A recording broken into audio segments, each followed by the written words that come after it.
Araw sa inyong lahat, mga kapatid, sa patuloy ninyong pagsubaybay sa ating gawain na tinawag nating Bible Study 101.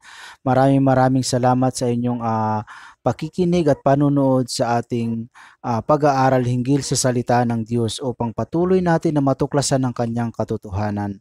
Ngayon ay patuloy tayong mag-aaral hinggil sa kanyang salita na makikita sa aklat ng Hebreo chapter 11 verse 8 hanggang 16. At bago ang lahat, tayo'y manalangin. Amang Diyos na makapangyarihan sa lahat, Panginoon, maraming salamat sa iyong dakilang kabanalan, sa iyong dakilang katapatan, Panginoon.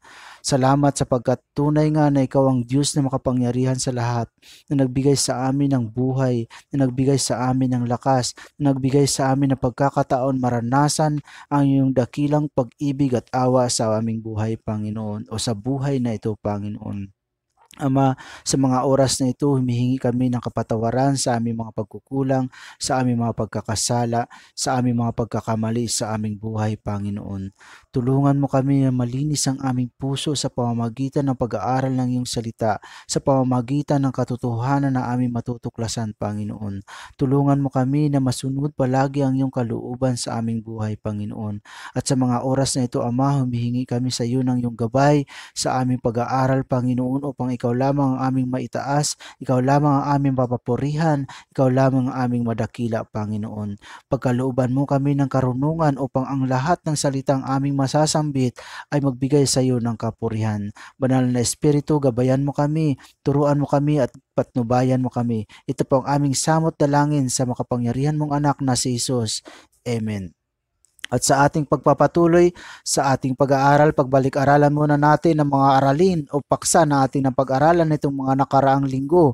Una, napag-aralan natin na ang pananampalataya ay paniniwala sa kapahayagan ng Diyos at pagtitiwala sa pangako ng Diyos. Yun yung kahulugan ng pananampalataya na ating napag-aralan doon sa Hebreo chapter 11 verse 1 to 3. Pangalawa, ang pananampalataya ay pakikinig sa Diyos.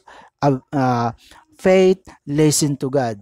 Si Abel ay nakinig sa kapahayagan ng Diyos, nakinig siya sa instruction ng Diyos, kaya naman hindi nakapagtatakang siya ay masabing may pananampalataya at tinanggap ng Diyos ang kanyang handog. Pangatlo, ang pananampalataya ay paglakad kasama ng Diyos. Si Enoch dahil sa kanyang pananampalatayang lumakad siya kasama ng Diyos. Buong buhay niya ay lumalakad kasama ng Diyos hanggang siya ay sakunin ng Diyos. At pang-apat, ang pananampalataya ay pagkatakot sa Diyos. Naniwala si Noah sa kapahayagan ng Diyos at ang kanyang dahilan kung bakit sumibol ang takot sa kanyang puso, kung bakit napunta o nagawa niyang sundin ang kautusan ng Diyos na siya'y gumawa ng arko. So yan ang ilan sa mga makikita nating mga katangian ng taglay ng mga taong may pananampalataya na nakapaloob sa tunay na kahulugan ng pananampalataya. At patuloy tayong mag-aaral sa aklat ng Hebreo na makikita pa rin sa chapter 11 verse 8 hanggang 16. At ang layunin ng ating pag-aaralan ngayon, una, ang pananampalatayang ito ay mabuo sa ating puso at kaluluwa. Hindi tayo nagbabago o nagpapalit ng ating layunin sapagkat umaasa ako darating ang panahon sa mga taong patuloy na nakikinig ng kanyang salita, sa mga taong mayroong pagnanasa na malaman ang katotohanan hinggil sa Diyos. Balang araw, umaasa ako na magre-respond sila sa panawagan ng Diyos. Dahil yun ang sinasabi mismo sa Romans chapter 10 verse 17. Kaya't ang pananampalataya ay bunga ng pakikinig at ang pakikinig naman ay bunga ng pangangaral tungkol kay Kristo. At yun ang ating ginagawa natin. Sinusubukan natin ipangaral ang katotohanan, ipangaral ang salita ng Diyos at malay natin kumilos ang Espiritu ng Diyos sa kanilang mga buhay upang mag-respond sila sa panawagan ng Panginoon. At pangatlo, maunawaan natin kung ano ang nagagawa ng pananampalatayang ito sa buhay ng isang tao. Tulad ni Abel, nagawa niyang makinig, tulad ni Noah, nagawa niyang matakot, at tulad ni Enoch, nagawa niyang lumakad kasama ng Diyos. Yun ang mga nagawa sa buhay ng pananampalataya. At ngayon patuloy nating tutuklasin kung ano naman ang magagawa ng pananampalataya sa buhay ni Abraham. At makikita natin yon sa aklat ng Hebreo chapter 11 verse 8 hanggang 16. Ang sabi, dahil sa pananampalataya, sumunod si Abraham nang siya'y utusan ng Diyos upang pumunta sa isang lupaing ipinangako sa kanya. Sumunod nga siya kahit hindi niya alam kung saan siya pupunta. Dahil din sa kanyang pananampalataya, siya ay nanirahan bilang dayuhan sa lupaing ipinangako sa kanya. Mga tulda ang naging tirahan niya, gayon din sina Isaac at Jacob tumanggap ng ganoon ding pangako. Sapagkat umasa si Abraham ng isang lungsod na may matatag na pundasyon at ang Diyos mismo ang nagplano at nagtayo. Siyang tutuparin ng Diyos ang kanyang pangako. 11. Dahil sa pananampalataya, si Abraham ay nagkaroon ng kakayahang maging ama kahit na siya ay matanda na at kahit si Sarah ay hindi na maaaring magkaanak pa.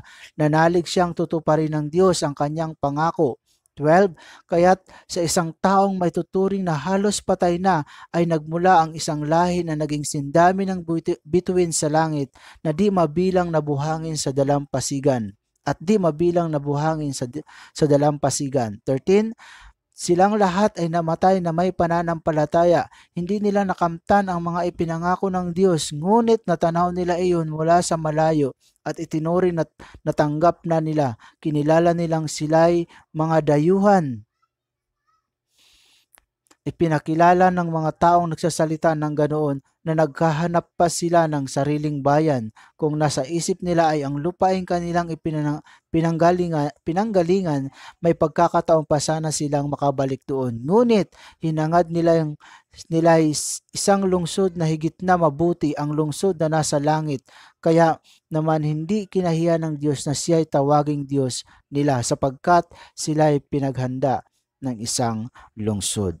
So ito yung ating pag-aaralan. Ano yung nagawa ng pananampalatayang ito sa buhay ni Abraham? Iyon ang atin namang tutuklasin. At balikan natin doon yung pinakaunang talata na ating pinag-aralan sa verse 8.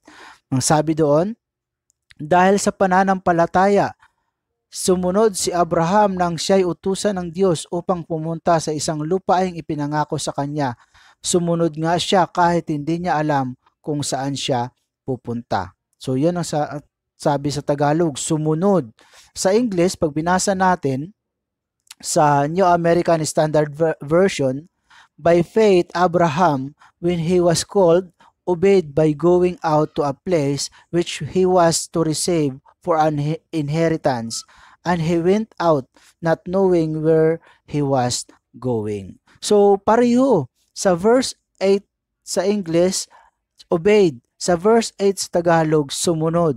At pag binasa natin naman kung kailan siya tinawag ng Diyos, pag binalikan natin yung aklat ng Genesis, nag-respond si Abraham at ang sabi rin doon ay siya ay sumunod sa pagkatawag sa kanya ng Panginoon doon sa Genesis chapter 12 verse 4. Ang sabi doon, sumunod nga si Abraham sa utos ni Yahweh, nilisan niya ang Haran noong siya ay 75 taon, sumama sa kanya si Lot. So, sumunod doon sa verse 8 sa Hebreo 11, sumunod sa English, obeyed. Yun ang dahilan kung bakit ang pamagat ng ating pag-aaralan ay ang pananampalataya ay pagsunod sa Diyos. Doon natin mismo kinuha. Faith obeys God. Faith obeys God. Pagsunod.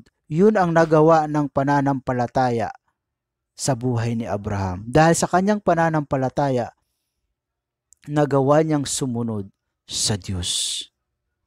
Di ba? Nagawa niyang sumunod sa Diyos. Ilan sa inyo ay iniisip na si Abraham ay isang espesyal na tao kaya tinawag siya ng Diyos. Hindi po ganun mga kapatid. Si Abraham ay isa ring karaniwang tao tulad natin. Si Abraham ay isa ring karaniwang tao na dati sumasamba sa mga ribulto, sa mga imahe, sa mga Diyos-Diyusan. Yun, pinapatunayan mismo yan sa kwento ng kanyang buhay, sa kasaysayan ng kanyang buhay. Pag binasa natin ang aklat ng Josue chapter 24 verse 2, sinabi doon na, sinabi niya, ito ang ipinasasabi sa inyo ni Yahweh, ang Diyos ng Israel. Noong una, ang inyong mga ninuno ay nanirahan sa kabila ng ilog Euphrates. Isa sa mga ito si Tera na ama ni Abraham at ni Nahor. Sumamba sila sa mga Diyos-Diyosan. Yun si Abraham. Hindi siya special na tao na masasabi natin kaya siya tinawag ng Diyos dahil siya special na tao. Hindi. Isa rin siyang karaniwang tao na nag-response sa panawagan ng Diyos. Isa rin siyang karaniwang tao na naniwala sa kapahayagan ng Diyos. At pinatunayan yan mismo ni Esteban doon sa Aklat ng Mga Gawa na dati doon niya nakatira si Abraham sa Mesopotamia kung saan naninirahan din ang kanyang mga ninuno. Pag binasa natin ang Aklat ng Mga Gawa, chapter 7, verse 2, ito ang sabi, sumagot si Esteban, mga kapatid, at mga magulang, pakinggan ninyo ang sasabihin ko. Ang dakila at makapangyarihang Diyos ay nagpakita sa ating ninunong si Abraham nang siya'y nasa Mesopotamia pa, bago siya nanirahan sa Haran. So bago niya lisanin yung Ur, kung saan ang lungsod na kung saan naninirahan si Abraham, sumasamba si Abraham sa mga ribulto at mga Diyos-Diyusan. Hindi siya isang special na tao. Isa rin siyang karaniwang tao na naniwala sa kapahayagan ng Diyos at nagtiwala sa pangako ng Diyos. Kaya siya ay sumunod. Dito sa ating pag-aaralan, mayroon tayong tatlong bagay na makikita hinggil sa pagsunod ni Abraham sa Panginoon. Una, ang pagsunod na dulot ng pananampalataya. Ang sabi doon, by faith, Abraham obeyed. Doon sa verse 8, sa English, di ba? By faith, Abraham obeyed. Pero gusto kong linawin dito kung ano ang kaugnayan ng pagsunod sa pananampalataya. Kasi dapat maging malinaw sa atin ito. Maraming mga tao na akala nila ang pagsunod at ang pananampalataya ay magkasama. Akala nila pwede nilang paghaluin ang pananampalataya at pagsunod. Hindi po ganun mga kapatid. Kasi marami mga tao na nag-iisip na para makita sila ay may pananampalataya, dapat silang sumunod. Hindi po ganun. Hindi po pwedeng pagsamahin ang pananampalataya sa pagsunod. Anong punto ko doon? Kung iniisip mong dapat kang sumunod, baka inisip mo rin na mananampalataya ka. Ang totoo, hindi ka totoong mananampalataya. Kasi, yun ang katotohanan dito. Dapat makita natin yung distinction ng pagsunod sa pananampalataya. Dahil ayon pa sa aklat ng Romans chapter 4 verse 5, sinabi mismo doon ni Pablo, ngunit ang hindi nananalig sa sariling mga gawa, kundi sumasampalataya sa Diyos na nagpapawalang sala sa makasalanan, ay itinuturing na matuwid ng Diyos nang dahil sa kanyang pananampalataya. So hindi tayo nagiging matuwid dahil sa pagsunod. Nagiging matuwid tayo dahil sa pananampalataya natin kay Kristo. Ang pananampalataya natin kay Kristo ang siyang nagbubuklod upang tayo'y maging matuwid sapagkat si Kristo ay matuwid. Yun ang katotohanan. Yun din ang dahilan kung bakit pagdating sa chapter 5 ng Romans ay sinabi na, direkta ng sinabi doon na we are justified by faith. Yun ang katotohanan doon. Sapagkat napawalang sala na tayo sa pamamagitan ng ating pananampalataya, mayroon na tayong mapayapang relasyon sa Diyos sa pamamagitan ng ating Panginoong Hesukristo. So hindi pwedeng pagsamahin ang pananampalataya sa pagsunod. Magkaiba po yan mga kapatid, magkaiba. Kung iniisip natin na dapat tayo sumunod para makita tayong may pananampalataya, baka inisip mo lang may pananampalataya ka, kaya ka sumusunod. Ang totoo talaga nun ay wala kang pananampalataya. Yun ang katotohanan. Di ba? Kung iniisip mong matuwid ka, nagiging matuwid ka sa pagsunod, nagkakamali ka mga kapatid, nagkakamali kayo mga kapatid. Kailanman hindi tayo magiging matuwid sa sarili nating paraan, sa sarili nating pagsusumikap, kundi sa pamamagitan lamang ni Kristo, sa pananampalataya kay Kristo. Yun ang katotohanan. Kaya nga, faith is not obedience and obedience is not faith. Malinaw dito sinasabi, ang pananampalataya ay hindi pagsunod at ang pagsunod ay hindi pananampalataya. Hindi sila magkasama, hindi sila pwedeng paghaluin. Dapat malinaw sa ating kaisipan yon. Meron namang iba na nagsasabi na ang pananampalataya at pagsunod ay magkahiwalay. Magkahiwalay.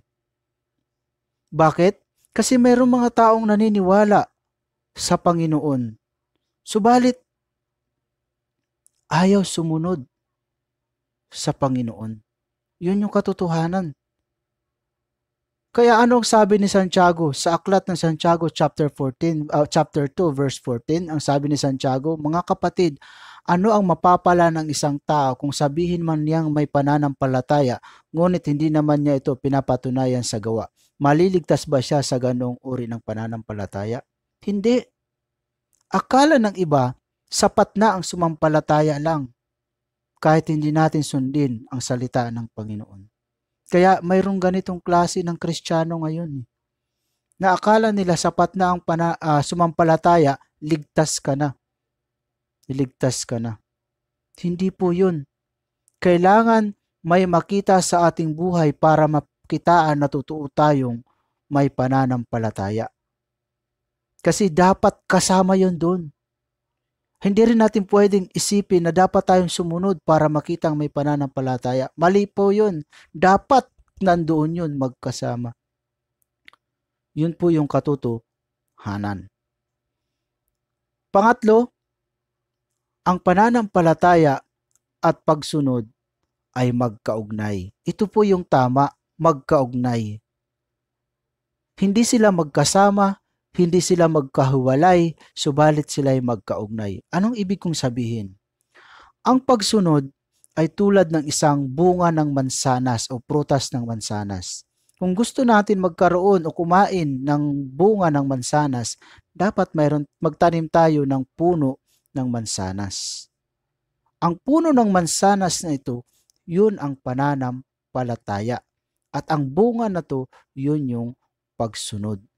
Hindi sila magkasama, hindi sila magkahiwalay, silang dalawa ay magkaugnay. Yun yung tamang kaisipan. Ibig sabihin, kung totoo ka talagang may pananampalataya, andoon palagi yung pagsunod. Hindi mo na dapat iniisip yung pagsunod, automatic na siya dapat ang pagsunod.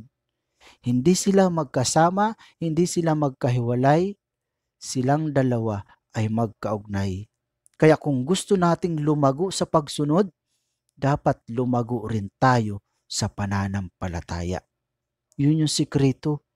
Yun yung sikreto sa buhay ni Abraham. Pag pinag-aralan natin yung kasaysayan ng buhay niya, lumago siya sa pananampalataya, kaya lumago rin siya sa pagsunod. Pag napansin natin na ultimo anak niya, inihandog niya upang masunod ang kautusan ng Diyos. Ganun ang buhay ni Abraham. Yung kanyang pagsunod ay bunga ng pananampalataya. Hindi lang niya inisip na siya'y sumunod, kundi automatic siyang nandoon. Hindi silang magkasama, hindi magkahiwalay, silang dalawa ay magkaugnay. Yun yung katotohanan. Pangalawang bagay, ating matutuklasan hinggil sa buhay ni Abraham dito, ay ang pasensya na hinihingi o inaasam ng pananampalataya. Bakit? Ayon doon sa verse 8 na ating binasa, dahil sa pananampalataya, sumunod si Abraham nang siya'y utusan ng Diyos upang pumunta sa isang lupaing ipinangako sa kanya. Pansinin niyo yung highlighted. Sumunod nga siya kahit hindi niya alam kung saan siya pupunta. So faith demands patience. Kailangan talaga ng mahabang pasensya. Bakit? Nung sumunod si Abraham, nalisanin niya ang lungsod ng Ur, hindi alam ni Abraham kung saan siya patungo. Walang ibinigay sa kanya ang Diyos na mapa o brochure kung saan siya pupunta. Wala. Ang ginawa lang niya ay sumunod. Sumunod na hindi alam kung ano ang mangyayari sa kanyang buhay, kundi nagtiwala lamang siya sa Diyos. Yun yung puhunan ni Abraham. Naniwala siya, sumunod siya, at nagtiwala siya. Hindi niya tiningnan ang mga negatibong bagay na pwedeng mangyari sa kanyang buhay, kundi tuloy lang siyang sumunod. Kaya nga ang pasensya na hinihingi o inaasam ng pananampalataya. Yun yung pangalawang bagay na ating makikita. Di ba? Sumunod si Abraham ng walang pag-aatubili. Hindi siya nagdalawang isip nung marinig niya ang kapahayagan ng Diyos. Ano pa? Verse 9. Ang sabi doon, dahil din sa kanyang pananampalataya, siya ay nanirahan bilang dayuhan sa lupaing ipinangako sa kanya. Mga tulda ang naging tirahan niya, gayon din sina Isaac at Jacob na tumanggap ng ganon ding pangako. So talagang nangangailangan ng pasensya. Bakit? Dahil nung dumating si Abraham doon sa lupang ipinangako ng Diyos, pagdating niya doon, mayroon ng mga naninirahan, Amoreo. Hindi niya kaagad naangkin yung lupaing sinabi sa kanya ng Diyos. Ang katotohanan doon, naghintay pa si Abraham ng 500 taon bago nakamtan ang pangako ng Diyos. 500 taon. Nagkaroon pa siya ng mga anak. Nagkaroon siya ng anak si Isaac, nagkaroon ng anak si Isaac na si Jacob, at nagkaroon pa ng anak si Jacob.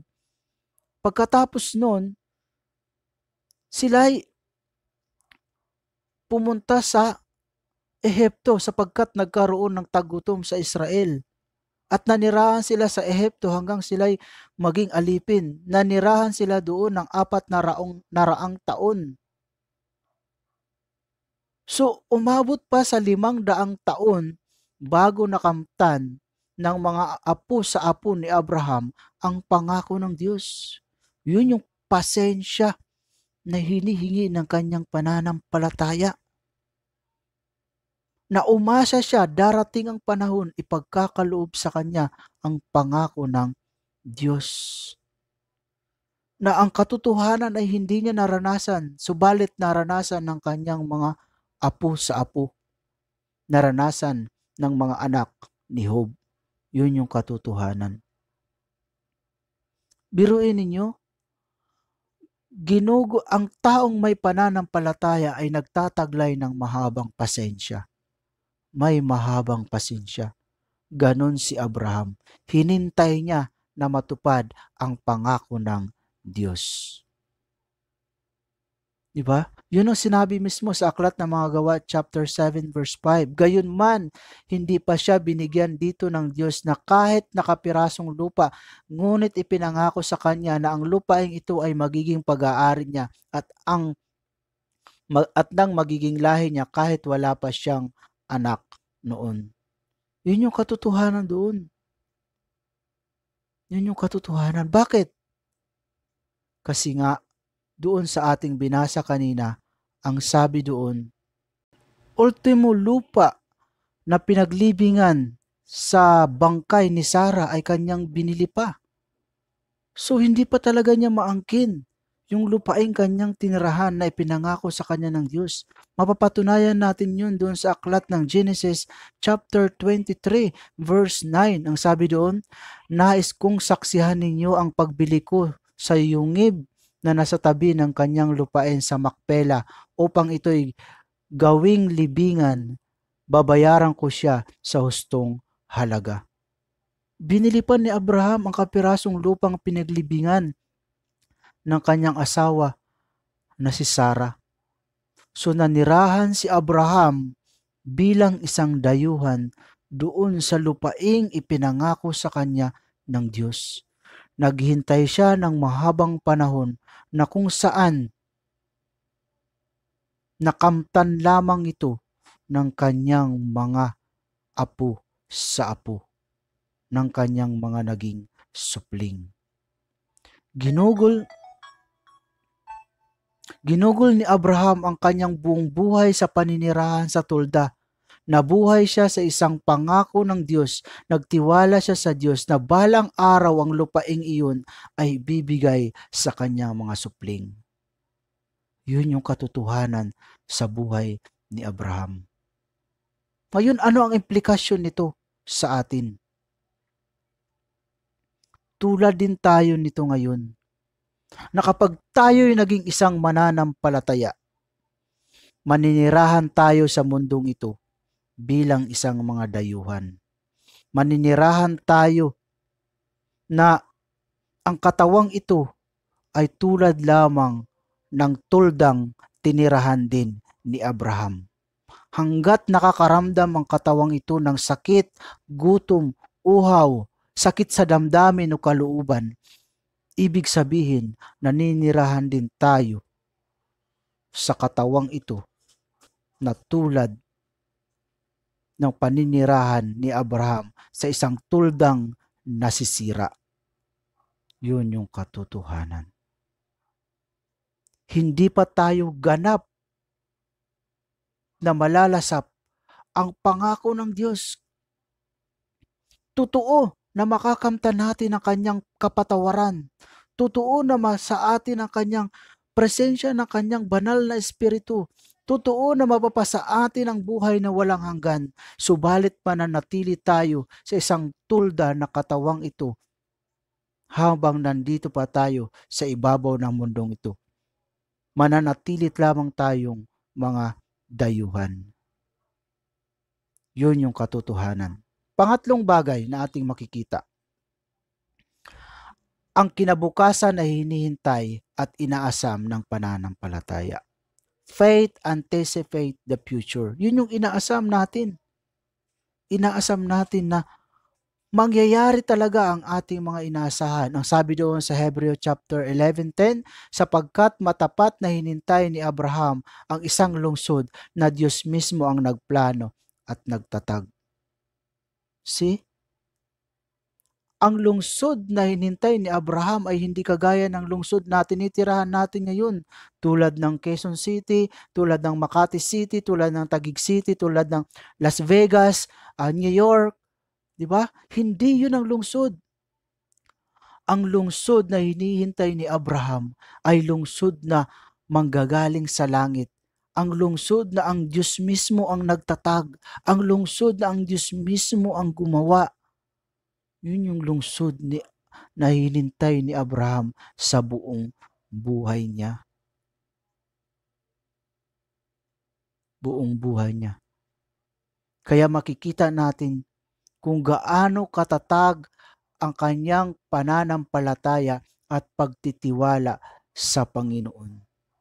Buong buhay siyang nanirahan bilang dayuhan, nanirahan sa isang tulda, sapagkat hinintay niya na magaganap ang pangako ng Diyos. Na ipagkakaloob sa kanya ang isang lungsod na manggagaling sa langit. Yun yung katotohanan sa buhay ni Abraham. Katotohanan na kung paano si Abraham tinawag, ganun din tayo tinatawag ng Diyos. Yun yung katotohanan. God has appeared to you. Diba? Sabi pa sa aklat ng Titus chapter 2:11, for the grace of God has appeared, bring salvation to all men. Kung paano nagpakita ang Diyos kay Abraham, nagpakita rin ng Diyos sa pamamagitan ni Kristo para dalhin at ipaalam o ihayag ang kaligtasan. Ganon ang ginawa ng Diyos kay Abraham. Pangalawa, God calls you. Tinawag din tayo ng Diyos. Kung paano tinawag ng Diyos si Abraham, tayo rin tinatawag din ng Diyos. Yun ang makikita natin sa aklat ng Marcos chapter 1 verse 17. Sabi ni Kristo, follow me. And Jesus said to them, follow me and I will make you become fishers of men. Follow me. Yun ang ginawa ni Abraham at yun din ang gusto ng Diyos na gawin natin? Sumunod sa Kanya. Pangatlong bagay, God gives you a great promise. Nagbigay sa atin ng Diyos ng dakilang pangako tulad ng pangakong binigay niya o inihayag niya kay Abraham. Ano yung pangako yon? Una, kapatawaran ng ating mga kasalanan.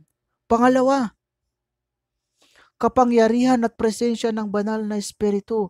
At pangatlo, makakamtan natin ng buhay na walang hanggan. Yun yung pangako na ating hinihintay na mangyayari, na ating inaasahan na mangyayari sa ating buhay. Hindi lamang dito sa buhay sa mundong ito, kundi sa darating buhay, sa darating pang panahon hanggang sa muling pagbabalik ni Kristo.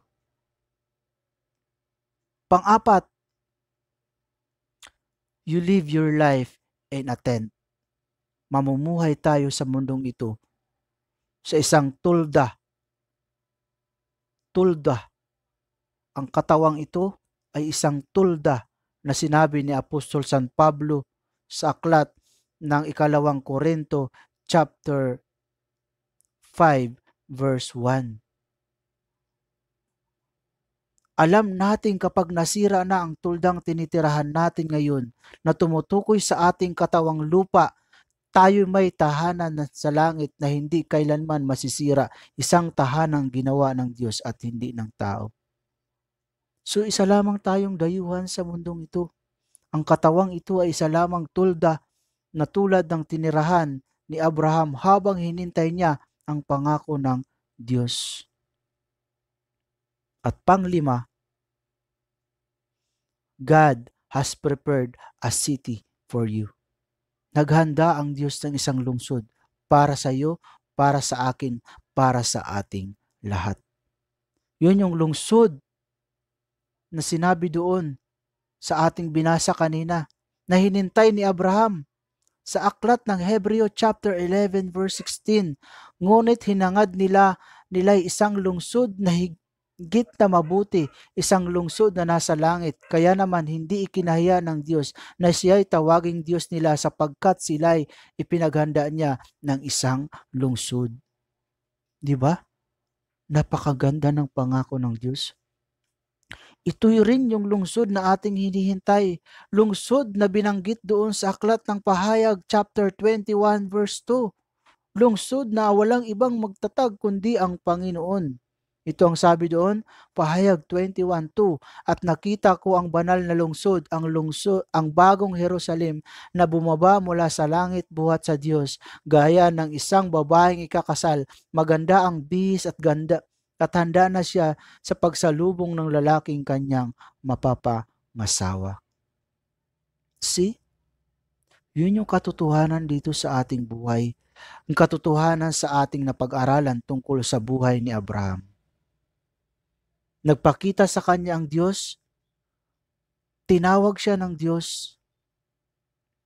Nagbigay sa kanya ang Diyos ng pangako. Subalit, sa kabila nun, siya ay nanirahan sa isang tulda at hinintay niya ang pangako ng Diyos. Ganon na ganon yung buhay natin sa mundong ito.